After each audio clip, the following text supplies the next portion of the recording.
Hi hello ಎಲ್ಲರಿಗೂ ನಮಸ್ಕಾರ. Welcome back to my YouTube channel. ದಯವಿಟ್ಟು ನಮ್ಮ ವಿಡಿಯೋನ ಫಸ್ಟ್ ಟೈಮ್ ನೋಡ್ತಿದ್ರೆ ದಯವಿಟ್ಟು ಸಬ್ಸ್ಕ್ರೈಬ್ ಮಾಡ್ಕೊಂಡು ನೋಡಿ. ಯಾಕೆಂದ್ರೆ ಡೈಲಿ ವಿಡಿಯೋಗಳು ಅಪ್ಲೋಡ್ ಮಾಡ್ತಾ ಇರ್ತೀವಿ. ಸೊ ಹಂಗಾಗಿ ನಿಮ್ಗೆ ಯಾವ್ದಾದ್ರು ಗಾಡಿ ಬೇಕಿದ್ರೆ ಇಮಿಡಿಯೇಟ್ಲಿ ನಿಮ್ಗೆ ನೋಟಿಫಿಕೇಶನ್ ಬರುತ್ತೆ, ಗಾಡಿನ ಆರಾಮ ಪರ್ಚೇಸ್ ಮಾಡ್ಬೋದು. ಸೊ ಹಂಗಾಗಿ ಸಬ್ಸ್ಕ್ರೈಬ್ ಮಾಡ್ಕೊಂಡು ನೋಡಿ.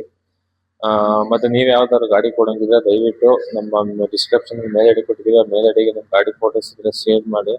ನಾವು ನಿಮಗೆ ಯಾವುದೇ ರೀತಿ ಚಾರ್ಜಸ್ ಮಾಡಿದ್ರೆ ಫ್ರೀಯಾಗಿ ವಿಡಿಯೋಗಳು ಅಪ್ಲೋಡ್ ಮಾಡ್ಕೊಡ್ತೀವಿ. ಹಂಗೆ ಕಸ್ಟಮರ್ಗೆ ಏನಾದ್ರು ಬೇಕಿದ್ರೆ ಈ ನಂಬರ್ನು ಕೊಡ್ತೀವಿ.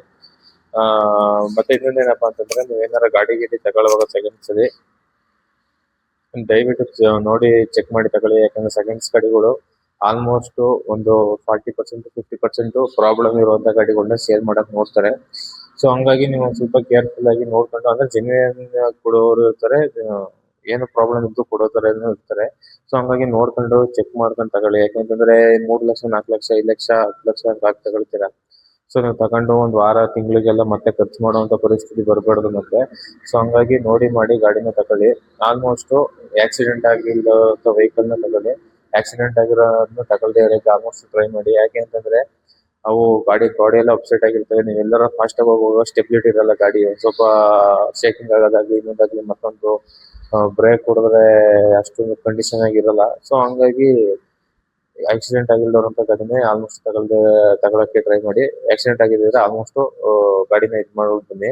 ಮತ್ತೆ ನೀವೇನಾದ್ರು ಗಾಡಿನ ಇವತ್ತೇ ತಗೊಳ್ತಾ ಇದೀನಿ ಅಂತಂದ್ರೆ ದಯವಿಟ್ಟು ಅಡ್ವಾನ್ಸ್ ಕೊಟ್ರಾ ಇವಾಗ್ಲೇ ಬೈ ಮಾಡ್ಕೊಂಡ್ ಬಂದ್ಬಿಡಿ. ಯಾಕಂದ್ರೆ ಅಡ್ವಾನ್ಸ್ ಕೊಡಕ್ ಹೋಗ್ಬೇಡಿ.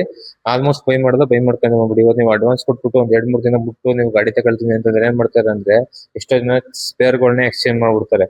ಇವತ್ತು ಅಡ್ವಾನ್ಸ್ ಕೊಟ್ಬಿಟ್ಟು ನೀವು ಸಂಜೆ ಹೋಗಿರ್ತೀರ, ನಾಳೆ ಅಷ್ಟೊಳಗೆ ಒಂದು ಸ್ಪೇರ್ ಎಕ್ಸ್ಚೇಂಜ್ ಮಾಡಿ ಗಾಡಿನ ಕೊಡುವಂತ ಚಾನ್ಸಸ್ ಇರುತ್ತೆ. ಸೊ ಹಂಗಾಗಿ ನೀವು ಅವತ್ ಮಾತಾಡ್ಕೊಂಡು ಅವತ್ತೇ ವೆಹಿಕಲ್ ಇಟ್ಕೊಂಡ್ಬಿಟ್ರೆ ತುಂಬಾ ಒಳ್ಳೇದು. ಸೊ ಹಂಗಾಗಿ ಇಷ್ಟು ನೀವು ಫಾಲೋ ಮಾಡ್ಕೊಂಡು ಗಾಡಿನ ತಗೊಬನ್ನಿ. ಒಂದು ಸುಜುಕಿ ಫ್ರೋನೆಕ್ಸ್ ಒಂದು ಸೇಲ್ಗಿದೆ.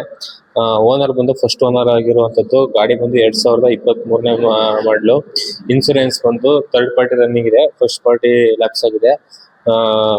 ನೆಕ್ಸ್ಟ್ ಬಂದು ಫಸ್ಟ್ ಓನರ್ ಆಗಿರುವಂತದ್ದು. ಮತ್ತೆ ಇದು ವೇರಿಯಂಟ್ ಬಂದು ಡೆಲ್ಟಾ ವೇರಿಯಂಟ್, ಅಂದ್ರೆ ಮಿಡ್ ವೇರಿಯಂಟ್ ಬರುತ್ತೆ. ಕಂಪ್ನಿಯಿಂದ ಏನ್ ಮ್ಯಾಗ್ವಿಲ್ ಕೊಟ್ಟಿದ್ದಾರೆ ಅದೇ ಮ್ಯಾಗ್ವಿಲ್ ಇರುವಂತದ್ದು. LED ಹೆಡ್ಲ್ಯಾಂಪ್ ಬರುತ್ತೆ. ಮತ್ತೆ ಕಂಪ್ನಿಯಿಂದ ಏನ್ ಸಿಸ್ಟಮ್ ಕೊಟ್ಟಿದ್ದಾರೆ ಅದೇ ಸಿಸ್ಟಮ್ ಇದೆ. ರಿವರ್ಸ್ ಕ್ಯಾಮ್ರಾ ಆಗಿರ್ಬೋದು, ಯಾವುದೇ ರೀತಿ ಕೀಲೆಸ್ ಎಂಟ್ರಿ ಆಗ್ಲಿ ಇನ್ನೊಂದಾಗ್ಲಿ ಏನಿಲ್ಲ. ಮಾಮೂಲಿ ಲಾಕ್ ಆನ್ ಲಾಕ್ ಬಟನ್ ಅಷ್ಟೇ ಇರೋದು, ಪುಷ್ ಬಟನ್ ಸ್ಟಾರ್ಟ್ ಇರಲ್ಲ. ಅದು ಬಿಟ್ರೆ ಇನ್ನು ಕಂಪ್ನಿಯಿಂದ ಸೀಟ್ ಕವರ್ ಏನ್ ಕೊಟ್ಟಿದ್ದಾರೆ ಅದೇ ಸೀಟ್ ಕವರ್ ಇರುವಂತದ್ದು. ಅಂದ್ರೆ ಅಲ್ಲಿ ಕಂಪ್ನಿಯಿಂದ ಸೀಟ್ ಕವರ್ ಹಾಕ್ಸಿರುವಂತದ್ದು, ಕಂಪ್ನಿಯಿಂದ ಫ್ಯಾಬ್ರಿಕ್ ಸೀಟ್ ಕೊಟ್ಟಿರ್ತಾರೆ. ಸೊ ಇಲ್ಲಿ ಇವರು ಸೀಟ್ ಕವರ್ ಹಾಕ್ಸ್ತಾರೆ, ಕಂಪ್ನಿ ಫಿಟ್ಟಿಂಗ್ ಇರೋದು ಸೀಟ್ ಕವರ್ ಇರುವಂತ. ಗಾಡಿ ಕಲರ್ ಬಂದು ಸಿಲ್ವರ್ ಕಲರ್ ಇದೆ. ಟೈರ್ ಬಂದು ಈಗ ಬ್ರ್ಯಾಂಡ್ ನ್ಯೂ ಕಂಡೀಷನ್ ಅಲ್ಲಿ ಇರುವಂತದ್ದು. ಯಾಕೆಂದ್ರೆ ಕಿಲೋಮೀಟರ್ ಬಂದು ಬರೀ 9,000 ಅಷ್ಟೇ ಓಡಿರುವಂತ ಗಾಡಿ ಇದು. ಇನ್ನು ಫಸ್ಟ್ ಸರ್ವಿಸ್ ಕೂಡ ಆಗಿಲ್ಲ. ನೀವೇನಾದ್ರು ತಗೊಳ್ಳೋದಾದ್ರೆ ನೆಕ್ಸ್ಟ್ ಸರ್ವಿಸ್ ಮಾಡಿಸ್ಕೋಬೇಕು. ಅಂದ್ರೆ ಫ್ರೀ ಸರ್ವಿಸ್ ಇರುತ್ತೆ. ಅದಕ್ಕೆ ಲೇಬರ್ ಚಾರ್ಜ್ ಆಗ್ಲಿ ಏನಿರಲ್ಲ. ಮಾಮೂಲಿಂದ ಆಯಿಲ್ ಕಾಸ್ಟ್ ಏನಿರುತ್ತೆ ಅದನ್ನ ಪೇ ಮಾಡಿ ನೀವು ಸರ್ವಿಸ್ ಮಾಡಿಸ್ಬೋದು. ಟೈರ್ ಕೂಡ ಬ್ರ್ಯಾಂಡ್ ನ್ಯೂ ಕಂಡೀಷನ್ ಇದೆ ಅಂತ ಹೇಳ್ತಾರೆ. ಸ್ಪೇರ್ ಬಿಲ್ ಯೂಸ್ ಆಗಿಲ್ಲ, ಕಂಪ್ನಿಯಿಂದ ಏನ್ ಕೊಟ್ಟಿದ್ದಾರೆ ಸೇಮ್ ಅದೇ ರೀತಿ ಐತೆ ಅಂತ ಹೇಳ್ತಿದ್ದಾರೆ.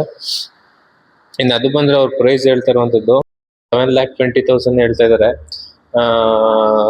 7,20,000 ಅಂತಂದ್ರೆ ನೀವು ಒಂದು ಲಕ್ಷ ಕಟ್ಟಿದ್ರು ಆರಾಮಾಗಿ ಬಾಕಿದ ಒಂದು 6,20,000 ಆರಾಮಾಗಿ ಲೋನ್ ಆಗುತ್ತೆ. ಹೊಸ ಗಾಡಿಗೆ 10 ಲಕ್ಷ ಬಂಡವಾಳಕ್ಕಿಂತ ಇದನ್ನ ತಕೊಂಡ್ರೆ ಬೆಟರ್ ಅನ್ಕೊಳ್ತೀನಿ. ಬಟ್ ಆಕ್ಸಿಡೆಂಟ್ ಆಗಿದೆ ಇನ್ನೊಂದಾಗಿದೆ ಅಂತ ಚೆಕ್ ಮಾಡ್ಕೊಳ್ಳಿ. ಇಂಜಿನ್ ಕಂಡೀಷನ್ ಒಂದ್ಸಲ ನೋಡ್ಕೊಳ್ಳಿ.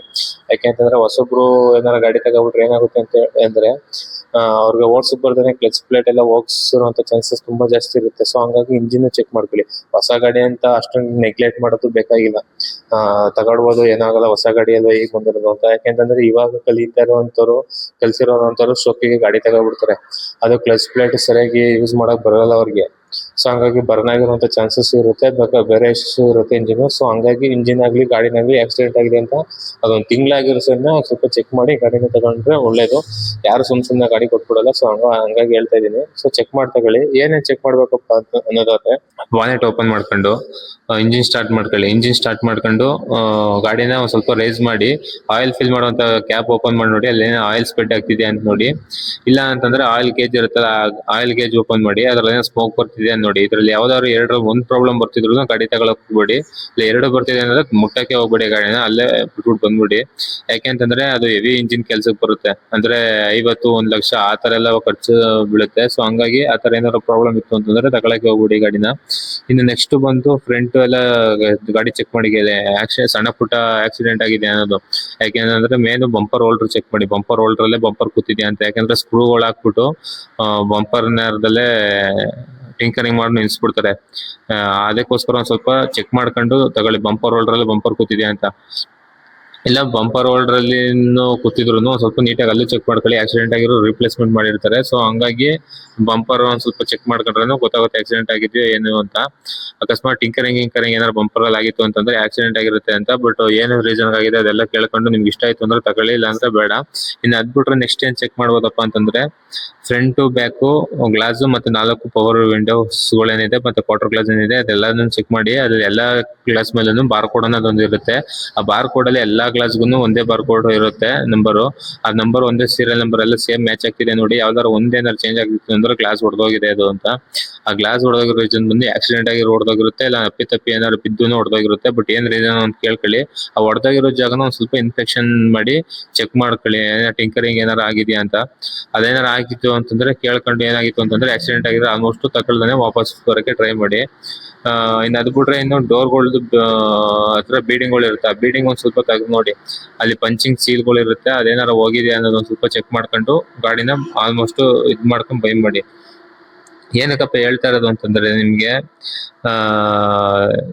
ಆಕ್ಸಿಡೆಂಟ್ ಆಗಿದೆ ಅಂತಂದ್ರೆ ನಿಮ್ಗೆ ಗೊತ್ತಿಲ್ಲದೇ ತಗೊಬಿಡ್ತೀರಾ. ನೆಕ್ಸ್ಟ್ ನೀವು ಸೇಲ್ ಮಾಡ್ತೀನಿ ಅಂತಂದ್ರೆ ಅದಕ್ಕೆ ವ್ಯಾಲ್ಯೂ ಇರಲ್ಲ. ಸೊ ಹಂಗಾಗಿ ಚೆಕ್ ಮಾಡ್ಕೊಂಡು ಗಾಡಿನ ತಗೊಳ್ಳಿ ಅಂತ ಹೇಳ್ತಾ ಇರುವಂತದ್ದು ನಿಮ್ಗೆ. ಇನ್ನು ಅದು ಬಿಟ್ರೆ ನಿಮ್ದು ಇವತ್ತೇ ಅಡ್ವಾನ್ಸ್ ಕೊಟ್ರೆ ದಯವಿಟ್ಟು ಇವತ್ತೇ ಎತ್ಕೊಂಡ್ಬಿಡಿ ಗಾಡಿನ, ಚೆನ್ನಾಗಿತ್ತು ಅಂತಂದ್ರೆ. ಮತ್ತೆ ನನಗೆ ಗೊತ್ತಾಗ್ತಾ ಇಲ್ಲ ಇದೆಲ್ಲ ಚೆಕ್ ಮಾಡೋಕೆ, ಇದೆ ಫಸ್ಟ್ ಟೈಮ್ ನಾನು ಗಾಡಿ ತಗೊಳ್ತಾ ಇರೋದ್ರೆ ದಯವಿಟ್ಟು ಮೆಕ್ಯಾನಿಕ್ ಕರ್ಕೊಂಡು ಹೋಗಿ ಚೆಕ್ ಮಾಡಿಸ್ಕೊಂಡು ಅಂದ್ರೆ ನಿಮ್ಗೆ ಒಳ್ಳೇದು. ಹೇಗೆ ಅಂತಂದ್ರೆ ಒಂದ್ 2,000 ಇಲ್ಲ 1,500 ಆಗುತ್ತೆ ಒಂದು ಮೆಕ್ಯಾನಿಕ್ ಒಂದು ಚೆಕ್ ಮಾಡ್ಕೊಡಕ್ಕೆ. ಸೊ ಹಂಗಾಗಿ ನೀವೇ ಕರ್ಕೊಂಡೋಗಿ ಚೆಕ್ ಮಾಡಿಸ್ಕೊಂಡು ಸುಮ್ನೆ ಯಾಮಾರಕ್ ಹೋಗ್ಬೇಡಿ. ಯಾಕೆಂದ್ರೆ ಕಸ್ಟಮರ್ ಕೊಡೋರು ಏನು ಅಂತ ನಮಗೂ ಸರಿಯಾಗಿ ಗೊತ್ತಿರಲ್ಲ. ಬಟ್ ಅವರು ಕಾರ್ ಇದೆ ಹೆಂಗ್ ಡೀಟೇಲ್ಸ್ ಕಳಿಸ್ತಾರೆ, ನಾವು ವಿಡಿಯೋ ಅಪ್ಲೋಡ್ ಮಾಡ್ತೀವಿ. ಸೊ ಹಂಗಾಗಿ ನೀವು ಒಂದ್ ಸ್ವಲ್ಪ ಕೇರ್ಫುಲ್ ಆಗಿ ಚೆಕ್ ಮಾಡ್ಕೊಂಡು ಗಾಡಿನ ಬರಕ್ಕೆ ಹೇಳ್ತಾ ಇರೋದು ಅಷ್ಟೇ. ಸೊ ನಿಮ್ಗೆ ಏನಾದ್ರು ಈ ವಿಡಿಯೋ ಇಷ್ಟ ಆಗಿದ್ರೆ ದಯವಿಟ್ಟು ನಮ್ಮ ಚಾನಲ್ನ ಸಬ್ಸ್ಕ್ರೈಬ್ ಮಾಡ್ಕೊಂಡು, ನಿಮ್ದು ಯಾವ್ದಾದ್ರು ಗಾಡಿ ಸೇಲ್ ಇತ್ತು ಅಂತಂದ್ರೆ ದಯವಿಟ್ಟು ನಮ್ದು ಮೇಲ್ ಐಡಿಗೆ ಕಾಂಟ್ಯಾಕ್ಟ್ ಮಾಡಿ ನಿಮ್ ಗಾಡಿ ಫೋಟೋಸ್ ಮತ್ತೆ ಗಾಡಿದು ವೆಹಿಕಲ್ ಡೀಟೇಲ್ಸ್ ಕಳ್ಸಿಕೊಟ್ಟು ನಾವು ಫ್ರೀ ಆಗಿ ಅಪ್ಲೋಡ್ ಮಾಡ್ಕೊಡ್ತೀವಿ. ಯಾವುದೇ ರೀತಿ ಚಾರ್ಜಸ್ ಇರಲ್ಲ, ನಮಗೂ ಯಾವುದೇ ರೀತಿ ಕಮಿಷನ್ ಆಗಲಿ ಇನ್ನೊಂದಾಗ್ಲಿ ಏನು ಕೊಡುವಂತದ್ದು ಇರಲ್ಲ ಗಾಡಿ ಸೇಲ್ ಆದ್ರೆ. ಸೊ ಹಂಗಾಗಿ ಯಾವ್ದಾದ್ರು ಇದ್ರೆ ದಯವಿಟ್ಟು ಕಾಂಟ್ಯಾಕ್ಟ್ ಮಾಡಿ ನಮ್ಮನ್ನ. ಮತ್ತೆ ಈ ವಿಡಿಯೋ ಏನಾದ್ರು ಇಷ್ಟ ಆಗಿದ್ರೆ ದಯವಿಟ್ಟು ಸಬ್ಸ್ಕ್ರೈಬ್ ಮಾಡ್ಕೊಂಡು, ಬೇರೆ ಏನಾದ್ರು ಡೌಟ್ ಇತ್ತು ಅಂದ್ರೆ ಈ ವೆಹಿಕಲ್ ಬಗ್ಗೆ ಕಮೆಂಟ್ ಬಾಕ್ಸ್ ಕಮೆಂಟ್ ಮಾಡಿ, ನಾವು ರಿಪ್ಲೈ ಮಾಡ್ತೀವಿ. Okay, thank you.